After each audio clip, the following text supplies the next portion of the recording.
Hi everyone, this is your astrologer Hassan Jaffer doing the analysis of Malaysian Airlines flight MH370.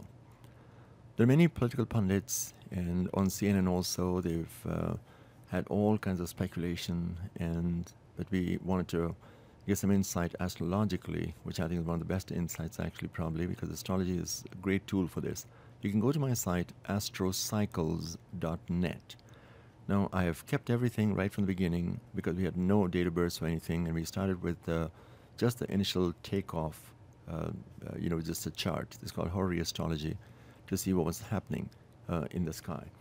So here's a chart at the time of takeoff at 12:41 a.m. in Kuala Lumpur, and the sign of Sagittarius, the sign of philosophy in foreign countries and foreign lands and travel and faith and religion, etc. So that's starting. I mean, we don't know if that's the motivation, but it's a good sign actually for the flying, etc. Now there are a lot of connotations of Scorpio Sagittarius. You have in the 12th house you have Scorpio and Sagittarius. Scorpio is an aspect of life and death. That's the only part that shows up. And then you have Saturn in the sign of Scorpio there. But the main thing was Mercury being the sign of Aquarius, sign of communication, of satellite antennas and transponders and cell phones. All of that being squared by Saturn. This is a major aspect of communication problems. And so the Mercury-Saturn as a general aspect, and even the media, we've had all kinds of false news and speculations, etc. And a lot of the information has not been able to corroborate properly, actually.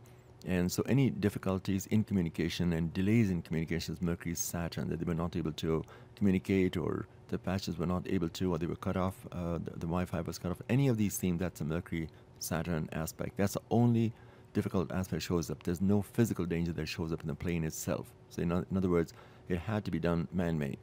So Scorpio is the life test situation, the 12th house along with Sagittarius. The rulers itself are Jupiter and Pluto.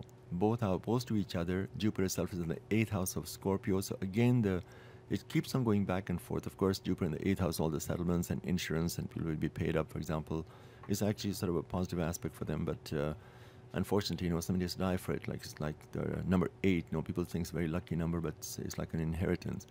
So the Jupiter, now I had said about the Leo theme, there's a royal connotation. And now we know that, first of all, we found that when Moon is in Leo, that the captain's last name is Shah, which means the king in Persian. So here's that Leo connotation. It's part of the 8th house, Cancer, Leo. Again, the Scorpio house, the life death situations, and here's the pilot. So there is some connotation to it. With that Sagittarius rising, the ruler itself being in the 8th house and opposed to Pluto, again, all political or events which are beyond your control.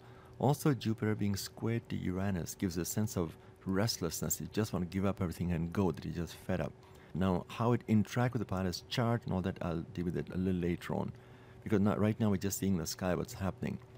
So now Pisces is part of the 4th house here. 4th house indicates your home and family. And Pisces is a sign of the ocean, the water. Whether it actually landed on the water or or somehow it's in the ocean, for example, that's a very strong element.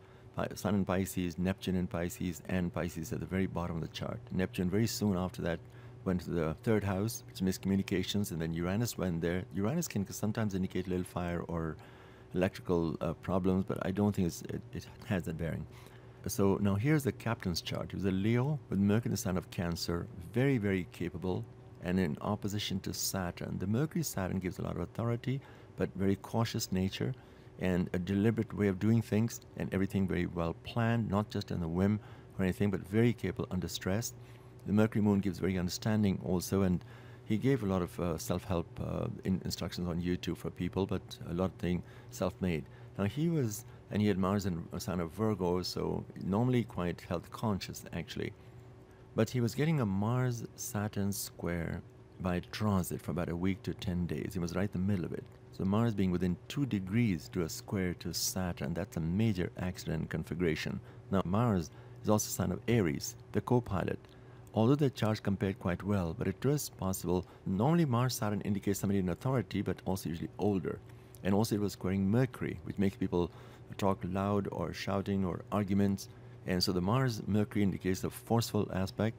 The Mars-Saturn is a frustration aspect. Quite often in heart attacks and strokes, we often find that too. It's a frustration, it leads to it. But it's only a weak aspect, so I don't think it's the health aspect. But somehow I feel that the captain was incapacitated.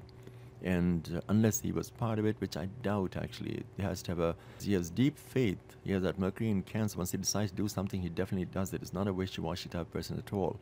But it's very capable, and I don't think he would have put the life of all the passengers in jeopardy like that at all. Now, the co-pilot, first officer, his chart is totally different. He's got Mercury in the sign of Pisces, along with Venus in Pisces, extremely romantic nature, very much like Casanova, not Don Juan, extremely idealistic and romantic. Plus, Neptune was touching off Venus, the major sign of sorrow.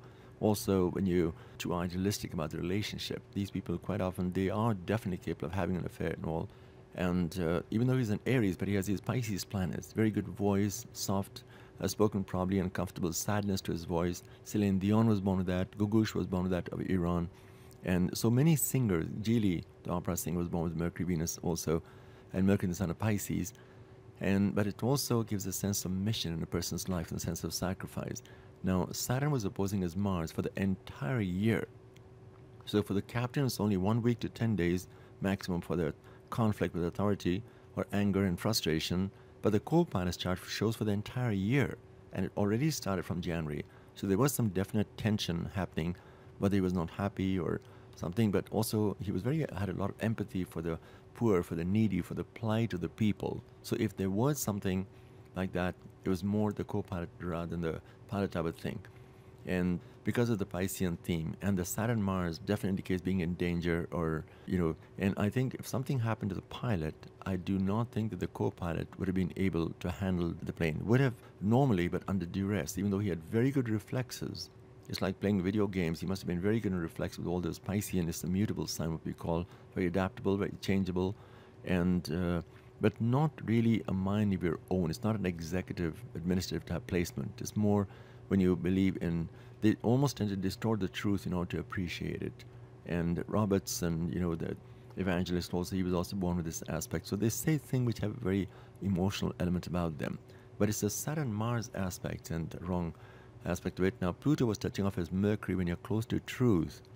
However, so again, it leads to that mission. So again, Osama was born with the same aspect, Mercury in Pisces, and he gave up billions for this aspect. So you never know. If there was some aspect, I would look at his chart. Now, the last 6 months, he would have been going some major aspects. Also, you can see more of that on astrocycles.net, and I'll keep you updated on that.